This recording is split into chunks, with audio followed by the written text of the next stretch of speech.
कि मैं एक दफ़ा टर्की गया, तो टर्की में पाकिस्तानी सफारत खाने से मुझे बताया गया, उन्होंने कहा कि जी आप किसी तरह इसको मीडिया में ये समझ नहीं आता कि बहुत से लोग पाकिस्तान में ये समझते हैं कि उनका बच्चा जो यूरोप पहुंच गया, लेकिन असल में वो उसकी डेड बॉडी यहाँ पे हम दफना देते हैं, बल्कि हमारे पास इतने पैसे भी नहीं होते कि हम यहाँ से वापस भेजें। वो कहता योगी जी का फॉर्मूला कर दिया, एनकाउंटर करो इनका, क्योंकि वहां जाएंगे सैलम लेंगे, इनको वापस भेज नहीं सकते। तो उन्होंने क्या किया, शोज की वो भी तंग हैं इनकी हरकतों से। आप देखिए इतना इनह्यूमन बिहेवियर क्यों किया जाता क्यों नहीं आपने मुसलमानों की बेहतरी के लिए कुछ किया? क्यों आज मुसलमानों के लिए स्पेशली नरेंद्र मोदी जो है खाना, गैस और रोजगार ये सारी चीजें मुहैया करा रहे हैं? आपको पता है ये सारी बातें? कहा था ये मुसलमान अगर गटर में पड़े रहना चाहते तो हमें क्या, पड़े रहने दो इन्हें गटर में। अमेरिका के अंदर नरेंद्र मोदी साहब पहुंच रहे हैं और वो तो इमर्जिंग टेक्नोलॉजीज की बात कर रहे हैं। और वो एक, ये तो हम 75 साल पहले आज़ाद हुए थे, हमारे बच्चे शिपों पे जा रहे हैं, वो इमर्जिंग टेक्नोलॉजीज पे बात कर रहे हैं। और आप इसी तरह सिसकते बिलकते आप जिंदगी गुजारते रहेंगे। फॉरेन पॉलिसी आपकी नहीं है। मैं कल बल्कि मैंने एक ट्वीट की थी,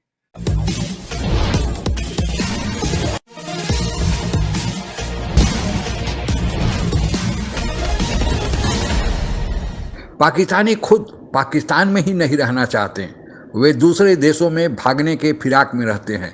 पहले ग्रीस ने, फिर इटली ने, अब तो पाकिस्तान के सबसे खास दोस्त बिरादर मुल्क तुर्की ने भी पाकिस्तानियों को अपने यहाँ आने पर पाबंदी लगा दिया है। यहाँ तक कि पाकिस्तानियों को देखते ही शूट एट साइट का आदेश दे दिया है। आखिर ऐसा क्यों हुआ है, जानने की कोशिश करते हैं। कि मैं एक दफ़ा टर्की गया, तो टर्की में पाकिस्तानी सफारत खाने से मुझे बताया गया, उन्होंने कहा कि जी आप किसी तरह, तो वो मुझे पाकिस्तानी जो वहाँ पे जो सफारतकार थे उन्होंने कहा कि जी ये आप, हम किसी तरह हमें ये समझ नहीं आता कि बहुत से लोग पाकिस्तान में ये समझते हैं कि उनका बच्चा जो यूरोप पहुंच गया, लेकिन असल में वो उसकी डेड बॉडी यहाँ पे हम दफना देते हैं, बल्कि हमारे पास इतने पैसे भी नहीं होते कि हम यहाँ से वापस भेजें बॉडीज सबकी, तो वो यहीं पर दफना दी जाती हैं उनकी बॉडीज। और उनके घर वाले कई साल तक समझते रहते हैं कि बच्चा हमारा वहां पहुंच गया, बाहर पहुंच गया, अब कॉल आएगी या फोन करेगा, ये ऐसे होगा ऐसे होगा, और वो फिर उसके बाद कश्ती में वो कहते हैं कि इन्होंने, योगी जो आपके योगी जी है ना, he knows India very well. वो कहता योगी जी का फॉर्मूला कर दिया, एनकाउंटर करो इनका, क्योंकि वहां जाएंगे सैलम लेंगे, इनको वापस भेज नहीं सकते। तो उन्होंने क्या किया, ये जनरली जाते हैं जो गुब्बारे वाली वो नहीं होती छोटी सी किश्तियां जो हवा से भर चलती हैं, ये उसके अंदर बैठ के जाते हैं बड़ी बड़ी बोट्स में। क्योंकि जो अगर बड़ी वाली जो दूसरी बोट्स होती हैं वो स्कैन हो जाती हैं, वो गुब्बारे वाली पकड़ी नहीं जाती। And what the Italians and Greece people do is, वो चुपके से जाते हैं, गोली मार देते हैं एक उस गुब्बारे में। जैसे ही इनकी हवा निकलती है वैसे ही ये डूब के मर जाते हैं।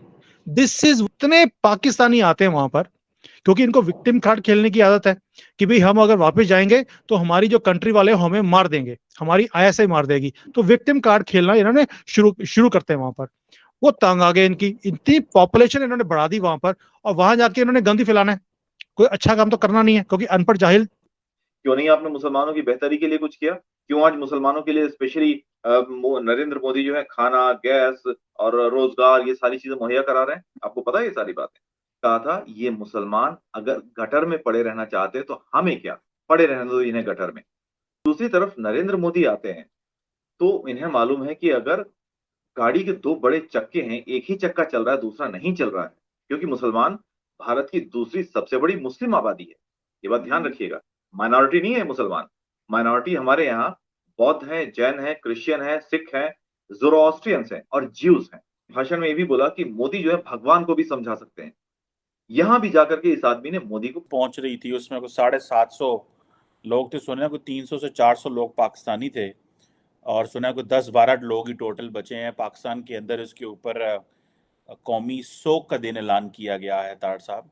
और साथ ही हम देखते हैं कि हमारे तो बच्चों का मुस्तकबिल ये है कि वो शिपों पे और इस तरह यूरोप और अमेरिका पहुंचने की कोशिश कर रहे हैं।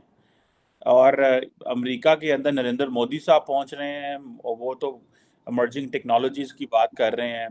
और वो एक, ये तो हम 75 साल पहले आज़ाद हुए थे, हमारे बच्चे शिपों पे जा रहे हैं, वो इमर्जिंग टेक्नोलॉजीज पे बात कर रहे हैं। सो तार साहब, ये ये ये नेशनल सोग मनाना एक दिन का काफ़ी है, या कि इसके लिए कुछ और भी तार साहब करना पड़ेगा? चीमा साहब उसमें हकीकत ये है कि आप कह रहे हैं कि हम आजाद मुल्क है 76 साल, मेरे ख्याल में हम आजाद नहीं है। यहाँ से जब ब्रिटिश गए थे अपने एजेंट्स को चाबियां दे के, तो वही आज पाकिस्तान को चला रहे हैं। कि पाकिस्तानीज वर फोर्स्ड बिलो डेक, यानी जो अर्शा है ऊपर उससे नीचे, डेक से नीचे पाकिस्तानियों को सबको बिठाया हुआ था, और 6 पाकिस्तानी जो हैं वो कश्ती डूबने से पहले ही उनका इंतकाल हो गया था। और ये बड़ी बदकिस्मती है। और इसमें आप ये देखें कि ये पूरा गैंग शोज की वो भी तंग हैं इनकी हरकतों से। आप देखिए इतना इनह्यूमन बिहेवियर क्यों किया जाता है, बिकॉज वहां जाकर जैसे ही वो वहां पहुंचते हैं, पहले तो बोलते हैं कि हमारी कंट्री में अगर भेजोगे तो हमें वो मार देंगे, प्लीज हमें हेल्प करो। वो बेचारे पहले तो हेल्प करते रहे, अब इन्होंने वहां जाकर भी हमें इस्लाम लॉ चाहिए, हमें शरिया चाहिए।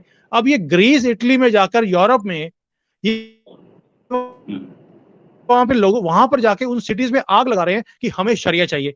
अब एक हद होती है हर चीज की, इन्होंने तो सारी हदें पार कर दी। तो इसलिए इनकी रिस्पेक्ट कहीं भी नहीं है, ना इनकी अपनी कंट्री में रिस्पेक्ट है, ना इनकी यूरोप के अंदर रिस्पेक्ट है। और जो ये धंधा करते हैं, ये सारा का सारा ISI फंडेड, इनकी पाकिस्तान आर्मी की तरफ से सारा प्रोजेक्ट फंडेड है। रोहित भाई, इनकी आर्मी को, ISI को कुछ नहीं चाहिए, इनको सिर्फ पैसे चाहिए। आपको क्या लगता है ये फ्री में जा रहे हैं क्या? ये लाखों रुपए देके ISI को, आर्मी को, फिर जाते हैं वहां पर। अमेरिका ने प्रतिबंध लगा रखा था कि इन्होंने गुजरात में कत्ल वगैरह करवाए हैं और फिर इसलिए हम इन्हें अमेरिका में नहीं आने देंगे। यहाँ कोई काम उन्होंने अच्छा नहीं किया होता लोगों का, तो क्या विदेशों में उन्हें इतनी इज्जत मिलती? विदेशों में आपके पाकिस्तानी लीडर्स भी तो बाहर जाते हैं, लंदन में जाते हैं। एक लेडी अभी गई थी लंदन के किसी कैफे में, लोग उसे चोर बोल रहे थे पब्लिक में से निकल के लोग चोर बोल रहे थे, चोर नहीं बोल रहे थे। कैसा लग रहा था? अगर उसने काम नहीं किया था तभी तो बोल रहे थे ना। मोदी जी ने इतना काम किया यहाँ पर, पिछले 9 सालों में एक दिन की भी छुट्टी जिस आदमी ने नहीं ली, एक दिन बीमार नहीं पड़ा। वो जिस प्लेन में ट्रेवल करता है विदेश में जाने के लिए, प्लेन में बैठ के भी खाली समय नहीं बताता, गप्पे नहीं मार। 2 कौमी नजरिए का नारा देकर तथाकथित पाकिस्तान के कुछ दोगले नेताओं ने पाकिस्तान तो बना दिया, लेकिन पाकिस्तानी आज भी पाकिस्तान में बेजार हैं, लाचार हैं, भुखमरी के शिकार हैं। अब तो पाकिस्तानी अपने देश में रहना नहीं चाहते हैं, कोई भी मौका मिलता है वे देश से भागने की फिराक में रहते हैं। यहाँ तक की स्थिति यह हो गई है कि अब दूसरे देश पाकिस्तानियों को, चाहे वह लीगल तरीके से जाएं, पहले ही उन्हें हवाई अड्डे पर रोक कर उनकी गहन तलाशी ली जाती है। यहाँ तक कि पाकिस्तान के एक भूतपूर्व प्रधानमंत्री को तो नंगा कर दिया गया था, और इसका कारण है कि पाकिस्तानी पहले उन पर टेररिस्ट होने का आरोप लगा, और अब गलत तरीके से दूसरे देशों में अप्रवासी बनने का आरोप लग रहा है। पाकिस्तान में अब पहले इटली, तुर्की ने पाकिस्तानियों को अपने यहाँ आने पर रोक लगाया। अब तो पाकिस्तान, जिस पर सबसे ज़्यादा दंभ भरता है चीन के साथ तुर्की को, उस तुर्की ने भी पाकिस्तानियों को ऐसा हर्ष कर दिया है कि पाकिस्तानी शायद अब तुर्की जाने की सोच न सके। और इसके पीछे कारण यह है कि केवल चंद लोग जो पाकिस्तान में सत्ता के ऊपर बैठे हुए हैं और जिन्होंने पाकिस्तान बनवाया था, उन्होंने पाकिस्तान को एक तरह से बेच दिया। पूरा पाकिस्तान ही चीन के कर्जे में डूबा हुआ है। जो कुछ इलाका थोड़ा बहुत बचा है उसे सऊदी अरबिया और UAE ने अपने पाले में उसे लीज पर ले रखा है। तो पाकिस्तान गलत तरीके से बना था तो उसका हाल तो ये होना ही था। लॉ ऑफ कर्मा तो अपना रंग दिखाया ही। आज के लिए बस इतना ही। जय हिंद। आप अगर हमसे जुड़ा रहना चाहते हैं तो कृपया मेरे चैनल को सब्सक्राइब करें तथा बेल आइकन भी दबा दें ताकि नई वीडियो की जानकारी तुरंत आप तक पहुंच जाए। धन्यवाद। जय हिंद।